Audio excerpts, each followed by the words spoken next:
Te saluda tu amigo Mauricio Pérez. Está al pendiente de las 2 últimas presentaciones en 2024 de mi Masterclass La Santa Misa como nunca te la habían explicado. Sábado 26 de octubre en la Parroquia de la Sagrada Familia en Seattle, Washington. Y sábado 9 de noviembre en la Parroquia de San Juan Bautista en Napa, California. Una fascinante clase de 6 horas en que te explicaré con lujo de detalle cada parte de la Santa Misa con información que muy seguramente nunca antes habías escuchado. Desaprende lo mal aprendido. Aprende lo que en verdad enseña y norma la Iglesia en materia litúrgica. Que sí, que no, por qué sí, por qué no. Y lo más importante, cómo encontrarte con el Señor en cada parte de la misa para así celebrar y vivir en plenitud cada celebración litúrgica. ¿Te gustaría invitarme a tu parroquia? Hay fechas disponibles a partir de marzo de 2025. Esta clase solo puede impartirse de forma presencial y está disponible solo dentro de Estados Unidos. Solicita más informes en el sitio semillasparalavida.org. Medita, aprende, apasionate por nuestra fe.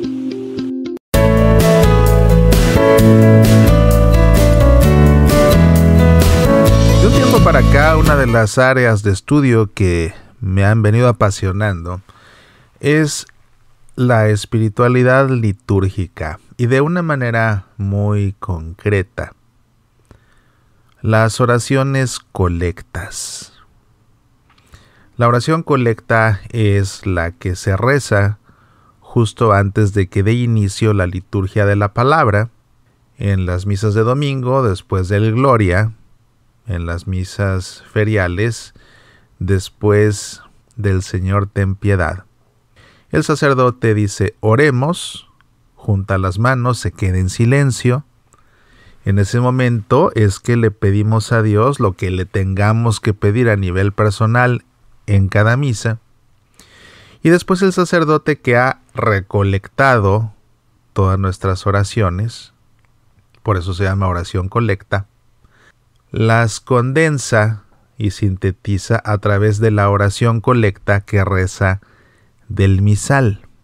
Es importante poner atención en la misa a la oración colecta que reza el sacerdote, porque a fin de cuentas está rezando en nombre de la Iglesia, en nombre de nosotros, y nosotros al final respondemos diciendo amén, y no tiene ningún sentido decir amén si no hemos puesto atención y hemos rezado junto con el sacerdote lo que él va rezando en voz alta. Pero además es importante poner atención a los textos de las oraciones colectas. Al igual que de cualquier otro texto eucológico de la misa, los textos eucológicos son los textos que se rezan, porque de ellos aprendemos acerca de nuestra fe. Lex orandi, lex credendi. Es un principio fundamental de nuestra praxis litúrgica y de nuestra vida de fe. Lex orandi, lex credendi. La ley de la oración es la ley de la creencia. Lo que rezamos es lo que creemos. Entonces, si entendemos aquello que rezamos, entenderemos mejor aquello en lo que creemos. Así me gusta detenerme misa tras misa a desmenuzar los textos de las oraciones colectas antes de que dé inicio a la misa, para que cuando el sacerdote la rece, esté yo ya familiarizado con su texto. Y así este domingo pasado, que fue el domingo 26º del tiempo ordinario, se rezó una oración colecta que me llamó mucho la atención y que es muy probable que en las misas de esta semana se siga rezando, porque si no se rezan las oraciones propias del santo que se está celebrando, pues entonces se pueden rezar justamente las oraciones del domingo anterior. Así que es muy posible que si vas a misa entre semana vuelvas a escuchar esta oración colecta cuando el sacerdote la rece. Dice así: Señor Dios, que manifiestas tu poder de una manera admirable, sobre todo cuando perdonas y ejerces tu misericordia. Multiplica tu gracia sobre nosotros, para que, apresurándonos hacia lo que nos prometes, nos hagas partícipes de los bienes celestiales. Por nuestro Señor Jesucristo, tu Hijo, que vive y reina contigo en la unidad del Espíritu Santo y es Dios por los siglos de los siglos. ¿Qué fue lo que me llamó la atención de esta oración colecta? Las oraciones colectas están formadas por 3 partes. Primero, una invocación a Dios. Después, habitualmente una cláusula anamnética, en la que se le recuerda a Dios algo que ha hecho por su pueblo. Y después, las peticiones, habitualmente son 2, aunque puede ser una, por ahí hay alguna que tiene 3.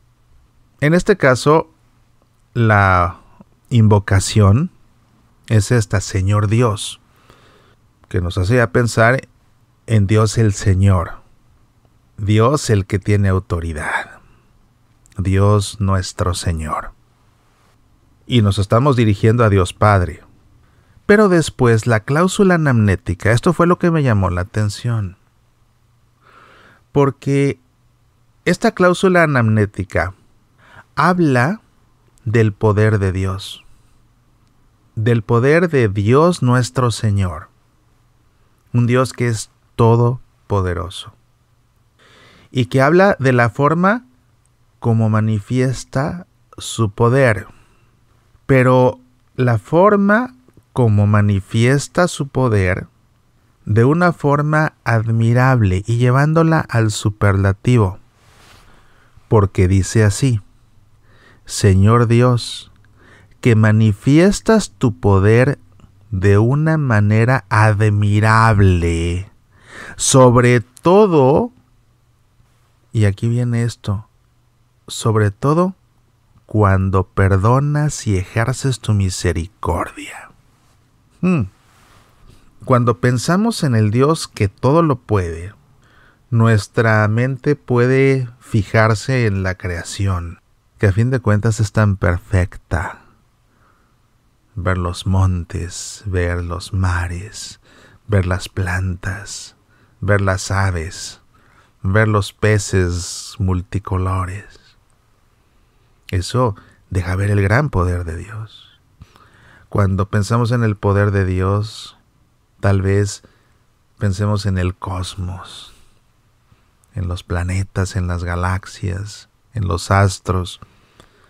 Cuando pensamos en el poder de Dios, tal vez pensemos en los milagros. Para Dios no hay imposibles. Pero según lo que dice esta oración colecta, la forma más admirable como Dios manifiesta su poder no es creando lo que existe, no es haciendo milagros, es más bien perdonando y ejerciendo su misericordia.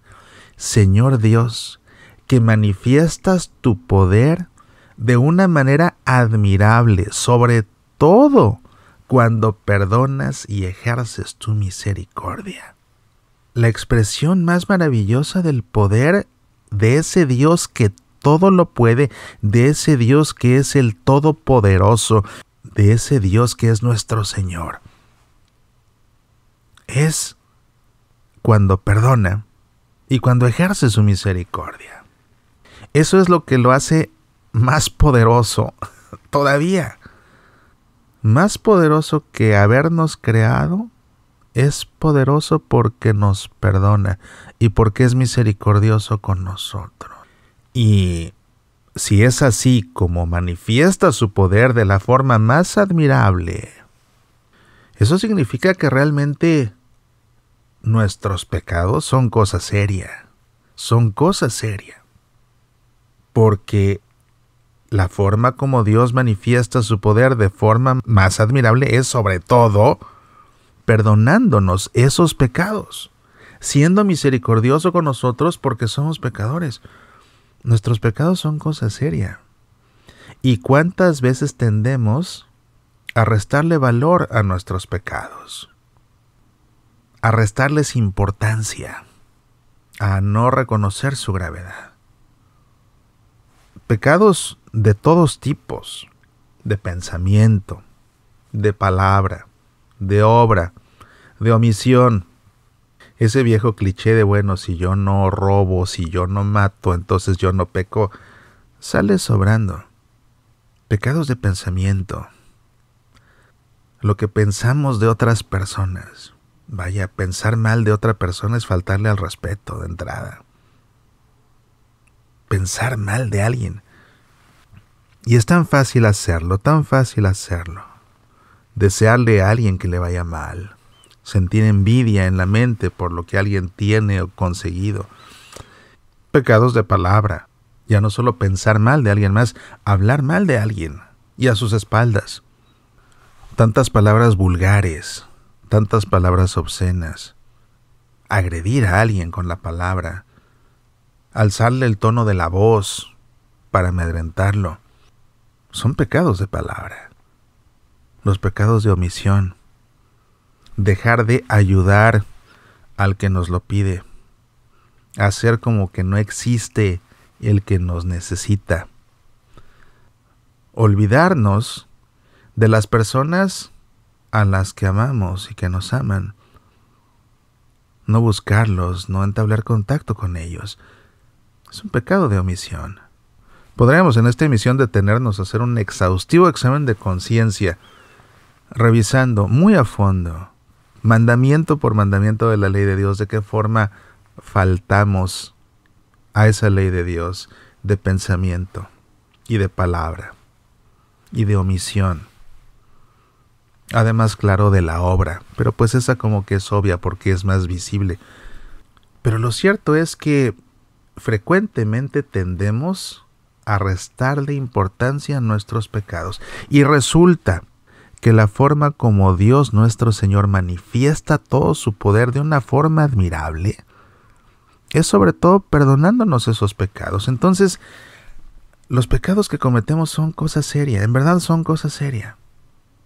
Tan cosas serias son que para poder ser perdonados se necesitó que el mismo Hijo de Dios, de ese Dios todopoderoso, muriera en una cruz.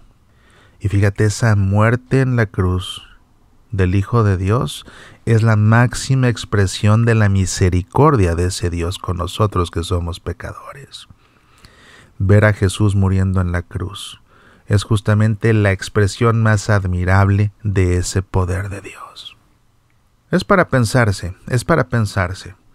Te invito en verdad a que pongas atención a los textos de las oraciones en la Santa Misa. Pon atención al texto de la oración colecta. Puedes verlo en el misal o puedes verlo en los subsidios, esas hojitas que nos dan en algunas parroquias para poder ir siguiendo las lecturas y las oraciones. Esas oraciones son la voz de la Iglesia que se dirige a Dios cada misa. Y el sacerdote las expresa a nuestro nombre. Entonces hay que poner atención y hacerlas nuestras, siguiendo mentalmente la oración del sacerdote y haciendo de sus palabras eco en nuestro corazón. Pero hay que poner atención porque en verdad que mucho nos ayudan a comprender cómo es Dios, quién es Dios, qué le pedimos, por qué. Lex orandi, lex credendi. Lo que rezamos es lo que creemos. Soy Mauricio Pérez. Estas son Semillas para la Vida.